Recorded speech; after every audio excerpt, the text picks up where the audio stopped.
Në shumë raste, bizneset nuk ndalen sepse mungon ideja apo mungon tregu, por sepse brenda tyre diçka nuk po funksionon si duhet dhe shpesh problemet nuk janë aty ku duken dhe zgjidhjet kërkojnë më shumë se sa vendime të shpejta. Kërkojnë një qasje të qartë dhe sistematike në leadership dhe në zhvillim. Për këtë temë, sepse ngecin në biznese shumë shpesh, roli i leadershipit dhe qasjes sistematike në zhvillim, do të flasim me Engeleda Stefanovska, e cila na vjen nga Adverbu, menaxhere gjenerale. Përshëndetje dhe kam kënaqësinë të kemi sot këtu në PR Zone. Përshëndetje, kënaqësia gjithashtu është e imja. Faleminderit. Sa është e rëndësishme për një platformë si Power to HR për juve personalisht dhe pse bizneset në përgjithësi, sidomos kur flasim për zhvillimin e leadershipit dhe organizatave, duhet të jenë pjesë e këtij samiti? Fillimisht ju falenderoj juve personalisht dhe gjithë ekipin e Power HR për përpjekjen dhe kohën që na kushtoni neve si pjesëmarrës. Nga ana tjetër është shumë e rëndësishme si platformë pjesëmarrja në këto platforma për ne, si coach, si businessman, si persona të biznesit, sepse kemi kontakte, kemi networking dhe na jep një këndvështrim tjetër për të gjitha opinionet tona, për të gjitha përvojat tona, e shkëmbejmë përvoja dhe është shumë e rëndësishme, nuk duhet harrojmë, dhe kjo është besoj dhe kryesorja këtu, që për një biznes gjë më e rëndësishme është njeriu. Prandaj dhe HR shtylla çdo kompanie. Po, udhëheqja e personave në bizneset tona. Ju keni një përvojë të gjatë në këtë fushë mbi 21 vjeçare. Tregon cilat janë arsyet më të shpeshta që ju keni parë personalisht pse ngecin bizneset? Arsyet janë të shumta, nuk janë edhe përpara me disa persona që fola, më tregoj një arsye, për shembull një problem që ngec biznesi. Tash nuk është e njëjtë, siç nuk është e njëjtë për çdo njeri, nuk ka një sëmundje të njëjtë, kemi sëmundje të ndryshme, kështu edhe problemet tona, ngecjet janë të ndryshme. Por çdo gjë vjen nga sistemi, nga lideri, nga komunikimi, pra arsyet janë të ndryshme. Sa shpesh bizneset fokusohen tek simptomat dhe jo tek problemi real? Shumë shpesh dhe prandaj dhe zjaten problemet. Sepse ne mundohemi si njerëz të biznesit, mundohemi t'i shërojmë simptomat, pasojat. Dhe jo si bëjmë shpesh edhe me vetvete. Prandaj edhe diagnostikimi i bizneseve është shumë i rëndësishëm sepse gjen shkakun. Nuk e gjej unë si coach, po e gjej vetë ato, ndërkohë që unë nëpërmjet teknikave të mia i ndihmoj atyre që ta gjejnë shkakun se ku bllokohet biznesi, ku ngadalsohet, cili është qëllimi ose arsyeja më saktë e kësaj. Se thamë edhe në fillim në hyrje që ndonjëherë problemi nuk është aty ku duket. Po. I duhet të gërmojmë pak më thellë për të gjetur problemin real. Problemet janë edhe para nesh, i kemi para dhe nuk i shohim. Shikojmë. Prandaj ndihmon diagnostika që të kemi një veti e të shikojmë, të reflektojmë faktikisht. Çfarë roli luan leadershipi në këtë ngecje? E përmende që mundet me qenë edhe një prej faktorëve që një biznes mund të ngecë, e përmende edhe leadershipin, a është më shumë një problem i sistemit apo i drejtimit? Gjithmonë është problem i sistemit, dhe leadershipi është shumë e rëndësishëm sepse lideri është ai që i pasqyron vizionin e tij biznesit. Në qoftë se ai lider nuk e jep vizionin e nuk e komunikon vizionin e tij ashtu siç duhet, ja këtu kemi një blokadë. Për shembull, ka shumë raste kur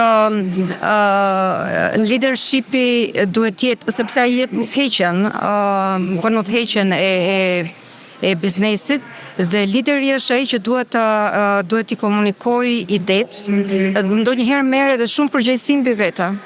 Këtu është më shumë se ç'duhet, më shumë se ç'duhet dhe humb fokusin e strategjisë. Nuk mund të fokusohet në strategji, po merr shumë mbi vete, nuk delegon ashtu siç duhet, për shembull përgjegjësinë që duhet t'i marrin të tjerët. Po. Në ekspertizën tuaj ju e keni qasin sistematike që si pjesën kyçe am tregon çka nuk kuptoni konkretisht me qasje sistematike? sepse biznesi është një sistem. Ne si persona jemi pjesë e sistemit ton familjar dhe ne kur hymë në një sistem biznesi, ne sjellim sistemin ton, backgroundin ton dhe krijojmë një sistem të ri. Kështu që imagjinoni që të gjithë këto sisteme unike duhet funksionojnë në një sistem të vetëm të biznesit. Kështu që qasja sistematike që bëhet, i bëhet edhe personave, edhe vetë kompanisë, leadershipit, për shembull ka raste kur fokusohemi vetëm në një sektor, dhe qasja sistematike këtu na ndihmon të shikojmë më gjerë problemin. Jo vetëm në një pjesë ose në qoftë. Do të thotë ato detajet që duken më të parëndësishme, ndonjëherë kanë një rol shumë të madh në këtë sistem. Pikërisht. A mundesh me nda një shembull konkret me neve ku një biznes ka ndryshu pasi e ka identifiku problemin e vërtet? Kuptojmë më mirë thelbin e qasjes sistematike. Ja, për shembull, ishte një nga përvojat e mia të fundit, që shumë e shpesh të gjithë mendojnë që problemi është tek shitjet dhe bën shumë marketing, aktivitete të tjera lidhur me marketingun për shitje. Por në fakt problemi gjatë diagnostikimit u pa që ishte tek komunikimi dhe marrja shumë e përgjegjësisë, siç thash edhe më përpara të liderit. Ai kishte mbi vete shumë përgjegjësi, nuk dinte ti delegonte, jo se nuk dinte, nuk donte. Se ne jemi dhe pak Ballkan, kërkojmë që të kemi çdo gjë në kontroll. I delegojmë punët, për prapë se prapë dojmë vetë t'i bëjmë në fund. Jo, edhe nuk i delegojmë punët. Jo siç duhet, po. Kështu që kur u pa nëpërmjet diagnostikimit që ky ishte një nga problemet pyetje, jo se u shtua më shumë puna. Përkundrazi, vetëm se përgjegjësitë që u deleguan në mënyrën e duhur dhe vetë CEO u fokusua më shumë në strategjinë, në rolin e atij, faktikisht që është roli i tij, biznesi kishte një rritje shumë të madhe. Dhe pastaj është më lehtë edhe të kërkosh përgjegjësi kur e din se punët janë të ndara, të deleguara në mënyrën e duhur. Pikërisht. Cilat janë disa prej gabimeve më të shpeshta që liderit i bëjnë, përveç kësaj që përmendëm, pa kuptuar dhe që e mbajnë biznesin në vend? Siç e përmenda, kjo është një nga më kryesorët që nuk delegojnë. Po. Marrin shumë përgjegjësi. Fokusi, nuk vendosin fokusin në ato që duhet, po e shpërndajnë në shumë pika të ndryshme dhe kemi këtu humbje të energjisë, probleme të tjera, blokada të tjera, është edhe mos komunikimi i vizionet. Tregon për fund, Engeleda, cili është një hap konkret ose hapi i parë që duhet të ndërmarrin bizneset për me dalë nga ky stagnim, nga ky qalim? Reflektimi. Shkurt të shqip. Po, të reflektojnë. Dhe të hapin. Edhe të kërkojnë ndihmë se jo. Patjetër, prandaj dhe jemi këtu që sepse ky është për në fund do të shtoja diçka këtu, është dallimi ndërmjet coaching dhe konsulentit. Konsulenti jep një zgjidhje. Po jo çdo model i bën mirë çdo kompani, çdo biznesi.